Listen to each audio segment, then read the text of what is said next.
Definitely ഇത് ലാലേട്ടൻ ചോദിക്കുന്ന വളരെ ഉറപ്പാണ്. ലാലേട്ടൻ എന്തായാലും ചോദിച്ചിരിക്കുന്ന സുധിയെ ഞാൻ സെപ്റ്റി ടാങ്ക് എന്ന് വിളിക്കാൻ ഉദ്ദേശിക്കുന്നു. ഇപ്പോഴും അതിനകത്താണ് പുള്ളി. സീസൺ 7 ഡേ 3 എപ്പിസോഡ്സ് ഇന്നലെ എല്ലാവരും കണ്ടു കാണുമല്ലോ. ഡേ 3യുടെ സ്പെഷ്യാലിറ്റി നിക് നെയിമാണ്. ഓരോ ദിവസം രാവിലെ തന്നെ ഇങ്ങനെ പണി കൊടുക്കാനായിട്ട് ബിഗ് ബോസ് തന്നെ ഇങ്ങനെ ഓരോരോ പണിയായിട്ട് വന്നിരിക്കുകയാണ്. നിങ്ങൾ തന്നെ ആലോചിച്ചു, നമ്മുടെ വീട്ടിൽ വന്നിട്ട് ഒരാൾ പറയുന്നത് രാവിലെ എല്ലാവർക്കും ഓരോരോ ഇരട്ടപ്പേര് കൊടുക്കുക. ഇരട്ടപ്പേരെന്ന് പറഞ്ഞില്ല കേട്ടോ, നിക് നെയിം എന്ന് പറഞ്ഞത്. അപ്പോൾ നിക് നെയിം എന്ന് വെച്ച് കഴിഞ്ഞാൽ ചെല്ലപ്പേരാകാം, ഇല്ലേ, ഓമനത്തമോടെ വിളിക്കുന്ന പേര് എന്ന് വേണമെങ്കിലും പറയാം. അപ്പോഴത്തേക്ക് അണ്ണൻ വന്നിട്ട് പറയാണ് എല്ലാവരും നിങ്ങളെല്ലാവരും പേരിട്ടേ പറ്റൂ എന്നാണ് പറഞ്ഞു. അണ്ണം പറഞ്ഞാൽ പിന്നെ വേറെ ഒപ്പീനിയൻ ഇല്ലല്ലോ. സോ ബിഗ് ബോസ്, പക്ഷേ ബിഗ് ബോസിൻ്റെ സൗണ്ട് മാറിയതിൽ എനിക്ക് ചെറിയ വിഷമം കേട്ടോ. പഴയ സൗണ്ടിലൊക്കെ എന്ത് രസമായിരുന്നു ബിഗ് ബോസ് കേൾക്കാനായിട്ട്. അപ്പോൾ ഇതിലെങ്ങനെയാണെന്ന് വെച്ച് കഴിഞ്ഞാൽ ചിലപ്പേരിടുക, ചിലപ്പേര് അല്ലെങ്കിൽ നിക് നെയിം കൊടുക്കുക. നിക് നെയിം കൊടുത്തിട്ട് നിങ്ങൾക്ക് ഏറ്റവും കൂടുതൽ നിക് നെയിം കിട്ടിയത് ആരാണോ അവർക്ക് അതിൽ ഏതൊക്കെ പേരാണോ കിട്ടിയിട്ടുള്ളത് അതിൽ ഏതെങ്കിലും ഒരു പേര് വിളിക്കുക. ആ പേര് അവർക്ക് പിന്നെ തുടർന്നുള്ള എപ്പിസോഡ്സിൽ ആ പേരിലായിരിക്കണം അവരെ വിളിക്കുക എന്നുള്ളതാണ് ബിഗ് ബോസ് പറഞ്ഞത്. അപ്പോൾ എല്ലാവരും വന്നിട്ട് ഓരോരുത്തർക്ക് ഓരോ പേര് പറയണം. അതിൽ ഇഷ്ടമുള്ള ആളെയും വിളിച്ച് പറയണം, ഇഷ്ടമില്ലാത്ത ആളെയും വിളിച്ച് പറയണം. അപ്പം ചൊറിയമ്പുഴു, പിന്നെ അടുക്കള വീരൻ, പിന്നെ എൻ്റർടൈനർ നിവിൻ എന്നൊക്കെ എല്ലാവരും ഓരോരോ പേര് കൊടുക്കുന്നുണ്ടായിരുന്നു. എല്ലാവരും വന്ന് പേരൊക്കെ പറഞ്ഞു പോകുന്നുണ്ടായിരുന്നു. അതിൽ പേഴ്സണലൈസ് ചെയ്ത് പറഞ്ഞിട്ടുള്ള 2 പേരാണ്. ഒന്ന് നമ്മുടെ മുൻഷി രഞ്ജിത്ത്. എനിക്കറിയത്തില്ല ആ രഞ്ജിത്തിന് ഇത്ര പ്രോബ്ലം എന്താണ് രണയായിട്ടുള്ളതെന്ന്. കാരണം എപ്പോഴും പുള്ളി രണയൊന്നും മിങ്കിൾ ചെയ്യാൻ ശ്രമിക്കുന്നുണ്ടെങ്കിലും പുള്ളി രണ എന്തെങ്കിലും ചോദിച്ചു കഴിഞ്ഞാൽ ഇങ്ങനെ ഇരിക്കുകയാണ്. എനിക്കറിയില്ല എന്താ പുള്ളിക്ക് അങ്ങനെ എന്താ പുള്ളി അങ്ങനെ വിഷമിച്ചാൽ പുള്ളിക്കൊരു മിണ്ടാൻ താല്പര്യമില്ല എന്നുള്ള രീതി ഇരിക്കണം. അപ്പോൾ ഈ പുള്ളി ചെയ്ത് എന്താണെന്ന് വെച്ച് കഴിഞ്ഞാൽ രണയും ഐ തിങ്ക് അവരും ഒരേ ഏജ് ആണല്ലോ, നൂറ ആദില. അപ്പം ഒരേ ഏജല്ല, അവർ 2 പേരും വിളിക്കുകയാണ്. എന്നിട്ട് പറയണേ എനിക്കിഷ്ടമുള്ളത് നൂറ ആദില ആൻഡ് ഇഷ്ടമില്ലാത്ത രണ. അപ്പോൾ നല്ല 3 കുട്ടികൾ വന്ന് കൊണ്ട് നിർത്തിയിട്ട് ഇങ്ങനെ പറയുമ്പോൾ ഡെഫിനറ്റ്ലി അവർക്ക് ഹേർട്ട് ചെയ്യും ഈ ചതർ. മറ്റവർക്ക് സന്തോഷമാണെങ്കിൽ ഇവർക്ക് വിഷമം വരുള്ളൂ. അതിന് വേണ്ടിയാണ് അയാൾ കറക്റ്റായിട്ട് അവരെ തന്നെ പിക്ക് ചെയ്തത്. എന്നിട്ട് അവരോട് പറയും നിങ്ങളെ ഞങ്ങൾ പൂമ്പാറ്റ എന്ന് വിളിക്കാൻ ആഗ്രഹിക്കുന്നു. അപ്പോൾ റെനെ ഞാൻ ഒരു ഗുണവും മണവും ഇല്ലാത്ത സാധനം എന്ന് പറഞ്ഞിട്ട് എന്തോ ഒരു വാക്ക് പറഞ്ഞ് റെനെ പറഞ്ഞു വിടുകയാണ്. പക്ഷേ ആക്ച്വലി റെന ഇപ്പോൾ ചിരിച്ചനും എന്ന് പറയാൻ ചിരിക്കുന്നുണ്ടെങ്കിലും മുഖത്ത് നല്ല വിഷമമുണ്ടായിരുന്നു. അപ്പോൾ റെനെ പോയി അവിടെ ഇരുന്നു. അതിനുശേഷം അനീഷിനാണ് ഏറ്റവും കൂടുതൽ വോട്ട് കിട്ടിയത്. അനീഷിനെ എല്ലാവരും ഡിസ്റ്റർബ് ചെയ്യുന്നു പറഞ്ഞാൽ അനീഷിനെ എല്ലാവരും കുറേ വോട്ട് ചെയ്തു. അങ്ങനെ വോട്ടൊക്കെ ചെയ്തതിൻ്റെ ലാസ്റ്റ് അത് അക്ബർ പറയുന്നതായിട്ടൊക്കെ വന്നിട്ട് എനിക്കിഷ്ടമുള്ള ആൾ ഇന്ന ആളാണ്, അപ്പാനിയാണെന്ന് തോന്നുന്നു. ഐ തിങ്ക് അപ്പാനിയാണെന്ന് തോന്നുന്നു പറഞ്ഞത്. എനിക്ക് ഇഷ്ടമില്ലാത്ത ആൾ രേണുസുധിയെ ഞാൻ സെപ്റ്റി ടാങ്ക് എന്ന് വിളിക്കാൻ ഉദ്ദേശിക്കുന്നു. ആ സമയത്ത് സത്യം പറഞ്ഞാൽ എല്ലാവരും അവിടെ ഇരുന്ന് എല്ലാവരും അയ്യോ എന്നൊക്കെ പറയുന്നുണ്ടെങ്കിലും ആരും അവിടെ പ്രതികരിച്ചില്ല. Quite disgusting. ഒരു പേര് പറയേണ്ട ആവശ്യമില്ല എന്ന് പറഞ്ഞാൽ നമുക്ക് ഇയാൾക്ക് എന്ത് വേണമെങ്കിലും പേര് പറയാമായിരുന്നു. പക്ഷേ ഈ സെപ്റ്റിക് ടാങ്ക് എന്ന് പറഞ്ഞപ്പോഴത്തേക്ക് സത്യം പറഞ്ഞാൽ രേണുസുധിയുടെ മുഖം കറക്റ്റായിട്ട് കാണിക്കുന്നുണ്ട്. നമ്മൾ വല്ലാണ്ട് അങ്ങ് ചൂളിപ്പൊരിക്കാം കേട്ടോ. ആർക്കാണെങ്കിലും ആ ഒരു പേര് കുറച്ച് അക്സെപ്റ്റ് ചെയ്യാൻ കുറച്ച് ബുദ്ധിമുട്ടായിരിക്കും. പക്ഷേ അയാൾ എന്തോ വലിയ സ്റ്റാർ എന്നുള്ള രീതി ഞാൻ പറഞ്ഞു നിങ്ങൾക്ക് വേണമെങ്കിൽ വിളിച്ചാൽ മതി, വിളിക്കണ്ട പക്ഷേ ഞാൻ ഇടുന്ന പേര് ഇതാണ് എന്നൊക്കെ പറഞ്ഞ് പുള്ളി വലിയ ഡയലോഗ് അടിച്ചിട്ട് പുള്ളി പോയി. പിന്നെ പോയി കഴിഞ്ഞിട്ടും രേണുസുധി കുറേ നേരം തന്നെ പറഞ്ഞുകൊണ്ടിരിക്കുന്നുണ്ടായിരുന്നു.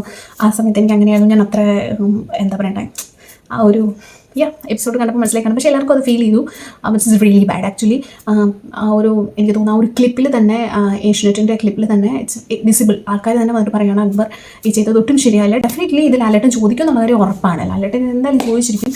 അപ്പം രേണുസുധിക്ക് എന്തെങ്കിലും ഹേറ്റ് ഉള്ളത് കൊണ്ട് കുറച്ച് ആൾക്കാർ അവരെ ടാർഗറ്റ് ചെയ്യുന്നുണ്ട്. For example Appani and Akbar, പിന്നെ വേറെ ആരാ ടാർഗറ്റ് ചെയ്യുന്ന അക്ബർ ചെയ്യുന്നുണ്ട്. പിന്നെ അങ്ങനെ കുറച്ച് ആൾക്കാർക്ക് ഇവർ ടാർഗറ്റ് ചെയ്ത് കഴിഞ്ഞാൽ ഇവർക്ക് പുറത്ത് ഹെയ്റ്റ്സ് ആയതുകൊണ്ട് ഞങ്ങൾ ഇവരെ പറ്റിയിട്ട് പറഞ്ഞുകൊണ്ടിരുന്നാൽ ഞങ്ങൾക്ക് നല്ലത് വരും എന്ന് ചിന്തിച്ചിട്ട് ഇവരെന്ത് ചെയ്യുന്നു പുള്ളിക്കാരെ പറ്റിയിട്ട് ഇങ്ങനെ ചൊറിഞ്ഞ് ഇത്രയും ഒരു സ്റ്റേജിൽ ഇത്രയും ആൾക്കാരെ കയറാൻ വേണ്ടി കൊതിക്കുന്ന ഒരു പ്ലാറ്റ്ഫോമിൽ അവർ വന്നിട്ടുള്ളത് അവരുടെ മാത്രം അധ്വാനം കൊണ്ടാണ് അവർ കയറി വന്നിട്ടുള്ളത്. അത് bad or negative publicity or positive publicity apart from that she is in the show, so she wins എന്നാണ് ഞാൻ പേഴ്സണലി ബിലീവ് ചെയ്യുന്നത്. അപ്പം മറ്റുള്ളവർക്ക് ചിലപ്പോൾ അങ്ങനെ ആയിരിക്കില്ല, ചിലർക്ക് അത് വലിയൊരു തെറ്റായിരിക്കും അവർ ചെയ്തതെന്ന് ചിന്തിക്കുന്നുണ്ടായിരിക്കും. അല്ലെങ്കിൽ പുറത്തവർക്ക് ഹെയ്റ്റ്സ് ഉള്ളത് കൊണ്ട് അകത്ത് അവരെ പറ്റി ഇത് സംസാരിച്ച് കഴിഞ്ഞ് കുറച്ച് സപ്പോർട്ട് കിട്ടുമെന്നുള്ളത് കൊണ്ടായിരിക്കും. പിന്നെ സെക്കൻഡ് തിങ് അപ്പാനി പറയുന്നത് ഫേക്കാണെന്ന് പറഞ്ഞ അനുമോൾ. അപ്പോൾ അങ്ങനെ ആ സീൻസ് എല്ലാം പോയിക്കൊണ്ടിരിക്കുകയായിരുന്നു. ലാസ്റ്റ് കോയിൻ ടാസ്ക് മീൻസ് സ്റ്റോണിൻ്റെ അല്ലെ കല്ലിൻ്റെ ടാസ്ക് വന്നു. കല്ലിൻ്റെ ടാസ്കിൽ ബോക്സ് എടുക്കുന്ന കല്ല്, അപ്പം ബ്ലാക്ക് കല്ലും ഉണ്ട്, റെഡ് ഉണ്ട്, ബ്ലാക്ക് ഉണ്ട്, റെഡ് ഉണ്ട്, ഗോൾഡ് കിട്ടുന്നവർക്ക് ഇനി ബെനിഫിഷ്യലാണ്. പക്ഷേ ബ്ലാക്ക് കുറച്ച് പണിയാണ്. അങ്ങനെ ഉണ്ടെന്ന് പറഞ്ഞപ്പോൾ എല്ലാവരും കൂടെ. പക്ഷേ ഏറ്റവും വലിയ കോമഡി എന്ന് വെച്ചാൽ അനീഷ്, എൻ്റെ പോനോ അനീഷ് ബ്ലാക്ക് എപ്പോൾ പോലും ബ്ലാക്ക് എടുത്തിട്ട് വരും, എന്നിട്ട് പണി കിട്ടും. അതായിരുന്നു അനീഷിൻ്റെ പരിപാടി. അപ്പോൾ അനീഷ് ബ്ലാക്ക് എടുക്കും പണി കിട്ടും. അങ്ങനെ ഒരു ഡിഫറെൻറ്റ് കാറ്റഗറിയിലായിരുന്നു അനീഷ് പോയിക്കൊണ്ടിരുന്നത്. അപ്പം ലാസ്റ്റ് അത് നിങ്ങൾ കണ്ടുകൊണ്ടല്ലോ, കണ്ണ് വെട്ടിയിട്ട് ഇങ്ങനെ ഉന്തിക്കൊണ്ട് പോകുക, അങ്ങനെയുള്ള സീൻസൊക്കെ ആയിരുന്നു. അതായത് ഗോൾഡ് കിട്ടുന്ന ആൾക്ക് ഒരു ബെനിഫിറ്റ് ഉണ്ട്. അതായത് എല്ലാവരും ഓക്കെ പറയാം, അതിന് മുമ്പേ ഇങ്ങനെ ടാസ്ക് പറഞ്ഞു എല്ലാവർക്കും ഗോൾഡും വൈറ്റും ഒക്കെ കിട്ടണം. അപ്പോൾ എല്ലാവരും ഇങ്ങനെ പോയി നിൽക്കുകയാണ്. എല്ലാവരും ഓടി ചെന്നിട്ട് എടുത്തിട്ട് വന്നിരുന്നു. അപ്പോൾ കുറച്ച് പേർക്ക് കിട്ടി, കുറച്ച് പേർക്ക് കിട്ടിയില്ല. അപ്പോൾ കിട്ടിയപ്പോൾ നമ്മൾ സെക്കൻഡ് റൗണ്ട് മത്സരമുണ്ട്. അപ്പോൾ ഗോൾഡ് കിട്ടിയത് അക്ബറിനായിരുന്നു. അപ്പോൾ അക്ബറിന് ഒരു സൂപ്പർ പവർ ഉണ്ട്. ഈ കൂട്ടത്തിൽ ആരെങ്കിലും അടുത്ത നോമിനേഷൻ, അതായത് ഇനി വരാൻ പോകുന്ന നോമിനേഷനിലേക്ക് മുന്നിട്ടേ ഇയാൾക്ക് നോമിനേറ്റ് ചെയ്യാൻ പറ്റുന്ന ഒരു പവർ ഉണ്ട്. പക്ഷേ അത് കംപ്ലീറ്റ്ലി കിട്ടണമെങ്കിൽ സെക്കൻഡ് ടാസ്കിൽ അക്ബറിന് പകരമായിട്ട് വേറൊരാൾ മത്സരിച്ച് അയാൾക്ക് ഗോൾഡ് കോയിൻ കിട്ടണം. എങ്കിൽ മാത്രമേ അത് കംപ്ലീറ്റ്ലി ഇയാൾക്ക് ആ പവർ ഉണ്ടാവുള്ളൂ, അക്ബറിന് നോമിനേറ്റ് ചെയ്യാനുള്ള പവർ ഉണ്ടാവുള്ളൂ. അപ്പം അക്ബർ ചൂസ് ചെയ്തത് ആര്യനെയാണ്. ആര്യൻ കുറച്ച് ഫാസ്റ്റാന്ന് പറഞ്ഞിട്ട് ആര്യനെ ചൂസ് ചെയ്യാണ്. അങ്ങനെ വന്നപ്പോൾ ലാസ്റ്റ് സെക്കൻഡ് റൗണ്ട് പോവാണ്. സെക്കൻഡ് റൗണ്ട് പോയപ്പോഴത്തേക്ക് ഇവരെല്ലാം കൂടെ പോയപ്പോഴത്തേക്ക് ആര്യൻ പോയിട്ട് എടുക്കും, ഗോൾഡ് തന്നെ ആര്യൻ എടുക്കും. ആര്യൻ എടുത്ത് തിരിയുമ്പോഴത്തേക്ക് റെനെ ആരും ഇടിച്ചിട്ട് റെനോ ആര്യൻ്റെ ടീഷർട്ടിൽ പിടിച്ച് വെച്ച് ഫൺ. റെന അവിടെ മുക്കും കുത്തി വീഴും. റെന അവിടെ വീണ് കഴിയുമ്പോൾ കാര്യം എന്ത് റെന കാണിച്ചു. ആ സമയത്ത് ആര്യൻ ഈ കിട്ടിയ ഗോൾഡ് ആര്യൻ എടുത്തിട്ടുണ്ടായിരുന്നു. ആ ഗോൾഡ് ആ ബാഗിലിരുന്ന സമയത്ത് താഴെ വീഴും. ആ സമയത്തേക്ക് പെട്ടെന്ന് തന്നെ ഷാനവാസ് അവിടെ പോയിട്ട് അത് കയ്യിലെടുക്കുമ്പോഴത്തേക്ക് ഷാനവാസിന് എടുക്കുമ്പോൾ ഷാനവാസ് ബെല്ലടിച്ച് കഴിഞ്ഞിട്ട് താൻ എന്തിനാ എടുത്തതെന്നൊക്കെ ചോദിച്ച് പറയുന്നുണ്ട്. ഷാനവാസ് കൊടുക്കത്തില്ല, ബിഗ് ബോസ് കൊടുക്കട്ടെ എന്ന് പറഞ്ഞിട്ട് ഷാനവാസ് അത് പിടിച്ചുകൊണ്ടിരിക്കും. ലാസ്റ്റ് വന്നിട്ട് ഷാനവാസ് കൊടുത്തില്ലല്ലോ എന്ന് ഓർത്തിട്ട് അങ്ങോട്ട് ഇങ്ങനെ ചെറിയ ചെറിയ ക്ലാഷസ് ഒക്കെ വരും. ലാസ്റ്റ് ബിഗ് ബോസ് എല്ലാവരെയും വിളിച്ചൊക്കെ തിരുത്തും. അടുത്തിരുത്തിട്ട് പറയും ആരുടെയിലാണ് ഇപ്പോൾ ഗോൾഡ് ഉള്ളത്. അപ്പോൾ ഷാനവാസ് എന്തെങ്കിലാണ്. അപ്പോൾ ഇത് കുറേ ഷാനവാസ്, അതുകൊണ്ട് ഷാനവാസിന് ഗോൾഡ് കിട്ടിയത് കൊണ്ട് അക്ബറിൻ്റെ പവർ ഖതം, അഹങ്കാരം ഒന്ന് അവസാനിച്ചു. അപ്പോഴത്തേക്ക് പിന്നെ ഇവർ രണ്ടുപേരിൽ ആരെങ്കിലും അടുത്ത നോമിനേഷനിൽ പോകണം.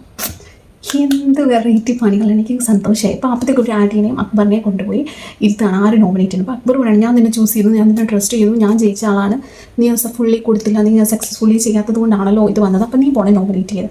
അപ്പോൾ അയാൾ പറയണം ഞാൻ പോയില്ല, ഞാനെന്തിനു പോകണം, നീ എന്നെ ചൂസ് ചെയ്തത് നിൻ്റെ റോങ് ഡിസിഷൻ അല്ലേ, ഞാൻ എഫേർട്ട് ഇട്ടു, ഞാൻ കോയിൻ എടുത്തു, എൻ്റെ അത് പോയത് എൻ്റെ കാര്യമല്ല, ഞാൻ പോയില്ല. അങ്ങനെ രണ്ടുപേരും പറഞ്ഞു. ലാസ്റ്റ് ബിഗ് ബോസ് പറഞ്ഞു എനിക്കൊരു കാര്യം ചെയ്യും, നിങ്ങൾ രണ്ടുപേരും തീരുമാനം എടുത്തില്ലെങ്കിൽ നിങ്ങൾക്ക് ഇനി ഡോർ തുറന്നെത്തില്ല, ഇതിനകത്ത് കിടന്ന് രണ്ടുപേരും തർക്കിച്ചോളാൻ പറഞ്ഞു. അപ്പോഴത്തേക്ക് രണ്ടുപേരും ഒരാൾ പറഞ്ഞു ഞാൻ പോകാം. അപ്പോഴത്തേക്ക് മറ്റേ ഞാൻ പോകാം. അതാണ് എപ്പോഴും ഉള്ളതാണ്.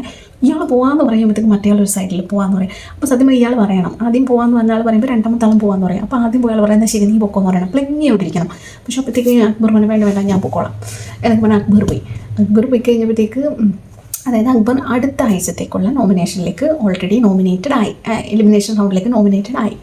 അത് കഴിഞ്ഞപ്പോഴത്തേക്ക് അക്ബർ വന്ന് ബിഗ് ബോസ് ഞാൻ രേണു ചേച്ചി ഒന്ന് ചൊറിഞ്ഞാണ് ബിഗ് ബോസ് സെപ്റ്റി ടാങ്ക് എന്നൊക്കെ വിളിച്ചാണല്ലോ പുള്ളി, എനിക്ക് നാട്ടുകാരൊക്കെ ചൊറിയുന്ന അറിയില്ല. എനിവേസ് അങ്ങനെ പറയാൻ പാടില്ല. അത് കുറേ ആൾക്കാർ പെണ്ണാണ് വിധവയായതുകൊണ്ട് പറയാം. പെണ്ണാണെങ്കിലും ആണാണെങ്കിലും വിധവയായാലും ഭാര്യയും ഭർത്താവ് ഉള്ള ആളാണെങ്കിലും ആരാണെങ്കിലും കൊച്ചാണെങ്കിലും വലുതാണെങ്കിലും അങ്ങനെ ഒരു നിക് നെയിം കൊടുക്കുന്നത് അത്ര നല്ല കാര്യമായിട്ട് എനിക്ക് തോന്നിയില്ല. പേഴ്സണലി എനിക്ക് തോന്നിയില്ല. ചിലപ്പോൾ അക്ബറിന് അത് ശരിയായിരിക്കാം, പക്ഷേ എനിക്ക് പേഴ്സണലി തോന്നിയില്ല. സോ അങ്ങനെ വന്നിട്ട് ഇവർ ലാസ്റ്റ് എന്താ പറയുക, ഇവരങ്ങോട്ടും ഇങ്ങോട്ടും പറഞ്ഞ് ബിഗ് ബോസിൻ്റെ അടുത്ത് ചെന്നിട്ട് അക്ബർ തന്നെ ആക്ടിങ് ബിഗ് ബോസ് ഞാൻ ചേച്ചി ചൊറിഞ്ഞു. അത് കഴിഞ്ഞ് ഞാൻ അവിടെ വന്ന് നിന്നിട്ട് ഷാനവാസിക്കയോട് പറഞ്ഞാണ് ഷാനവാസിക്ക ഞാനിപ്പോൾ ചേച്ചി ചൊറിഞ്ഞിട്ടുണ്ട്, ഇപ്പോൾ ചേച്ചി ഒന്ന് ആക്റ്റീവ് ആകാൻ വേണ്ടി പുള്ളിക്കാരുടെ തോട്ട്സൊക്കെ വേസ്റ്റാണ്, അതുകൊണ്ടാണ് ഞാൻ അങ്ങനെ പറഞ്ഞത്. അതിന് തോട്ട്സ് എടുക്കാൻ വേണ്ടിയിട്ട് അവിടെ എന്തെങ്കിലും സംഭവം നടന്നു. കയറിയിട്ട് ഒരാഴ്ചയായുള്ളൂ. ബിഗ് ബോസിന് പോലെ ഡൗട്ടാണ് ഇവർ പുറത്തുനിന്ന് സ്ക്രിപ്റ്റ് ഉണ്ടാക്കിയിട്ട് കയറി വന്നതാണ്. കാരണം ഇറ്റ്സ് വെരി എവിഡൻറ്റ്. നമ്മളൊരു പുതിയ വീട്ടിലോട്ട് നമ്മൾ ചെല്ലുവാണെങ്കിൽ നമ്മൾ ചെന്ന് കയറിയിട്ട് പിറ്റേ ദിവസം തൊട്ട് അവിടുത്തെ വീട്ടിലുള്ളവരോടും ആ വീട്ടിൽ കിടന്ന് നമ്മൾ അങ്ങോട്ടും ഇങ്ങോട്ടും വഴക്കുണ്ടാക്കുമോ? ഇല്ലല്ലോ. ഇത് ഈ വീട്ടിലോട്ട് ഇവർ കയറിയിട്ട് 3 ദിവസമായിട്ടുള്ളൂ. ചുമ്മാ വന്നതിനും പോയതിനും ഒക്കെ എടുത്ത് ഒച്ചയിടാത്ത ആൾക്കാർ ആക്റ്റീവ് അല്ലെന്ന് പറയണം.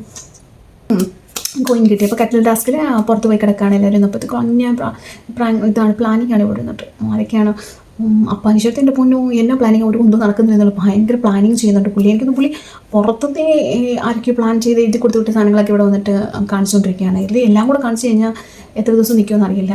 അപ്പോൾ വന്നു നിന്നോട് പനി ഭയങ്കര അങ്കമാലി ഡയറി തുറന്നിട്ടുള്ള പ്രാക്ടീസൊക്കെ ചെയ്തുകൊണ്ടിരിക്കുകയാണ്. അപ്പോഴത്തേക്ക് എല്ലാവരും പറയണം ഓക്കെ ഇന്നാളെ കൊണ്ടുപോകും. അതിൽ എല്ലാവരും ഉറങ്ങുമ്പോൾ വന്നിട്ട് ശൈത്യനെ കട്ടിലോടെ പൊക്കിയെടുത്ത് കൊണ്ടുപോയി നമുക്ക് റെഡ് സോണിൽ വെച്ച് ശൈത്യനെ ഔട്ടാക്കാം എന്നുള്ളതാണ് ഇവരുടെ പ്ലാൻ.